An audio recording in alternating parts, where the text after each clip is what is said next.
Hey there, fellow Dublin dog owners. If you're looking for a great trainer to help you and your pup, you are in exactly the right place. We're going to walk through everything you need to know to make a really great choice with confidence.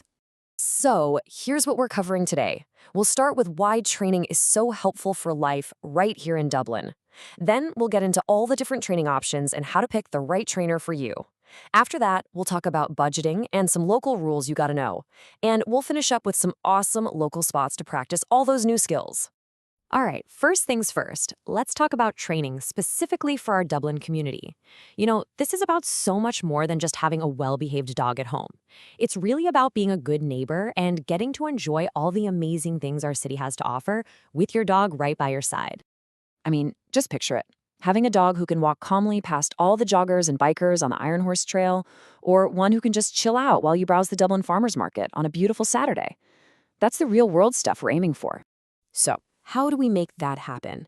Well, that leads us right into our next section, really understanding the training options that are out there. Getting a handle on the basic philosophies and the different ways programs are structured is going to help you find that perfect match for your dog.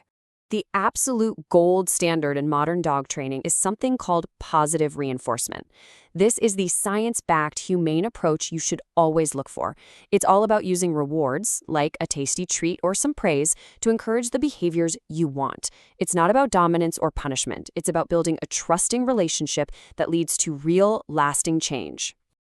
Okay, so how does this training actually happen? Well, the two most common ways are group classes and private lessons. Group classes are awesome for practicing things like stay when there are other dogs and people around, real-life distractions. But if you're dealing with something specific at home, like your dog going bonkers at the doorbell, private lessons are probably your best bet. And beyond those, you've got some more specialized options. There's puppy training, which is all about starting them off right. Basic obedience covers those must-have commands for everyday life. Behavior modification is for tackling tougher issues like anxiety or reactivity.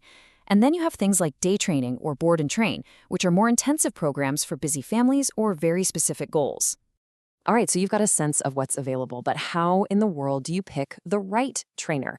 That's what this next part is all about, giving you the tools to find a true professional. Certifications are a really good way to see if a trainer is committed to their profession. For general training, you might look for something like CPDTK, but if you're dealing with more serious stuff like fear or aggression, a credential like IAABC-DBC shows they have a much deeper level of expertise.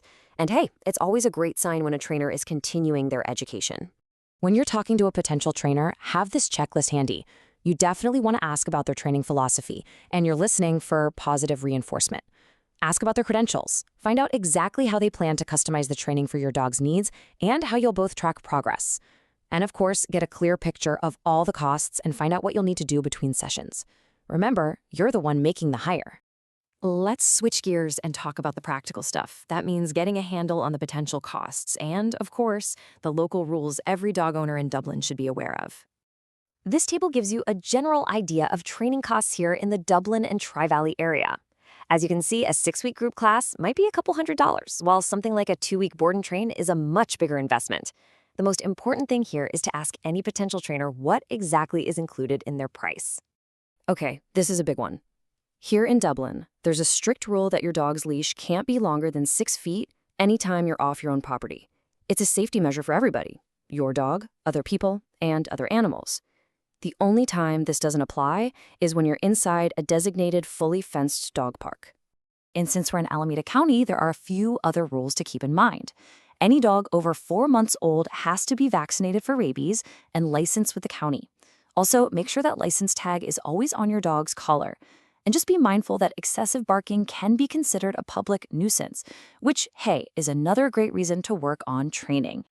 And now for the fun part. In our last section, let's talk about all the great places you can take your dog to put their new skills to the test. The whole point is to take what you learn inside and apply it out in the real world, right here in our own backyard. Dublin is full of amazing spots for this. The dog park over at Emerald Glen is a fantastic, safe place to practice off-leash skills like recall. The Iron Horse Trail is pretty much perfect for mastering loose leash walking with plenty of real distractions. And if you're looking for somewhere quieter for a more focused walk, the grounds at the Dublin Heritage Park are just beautiful.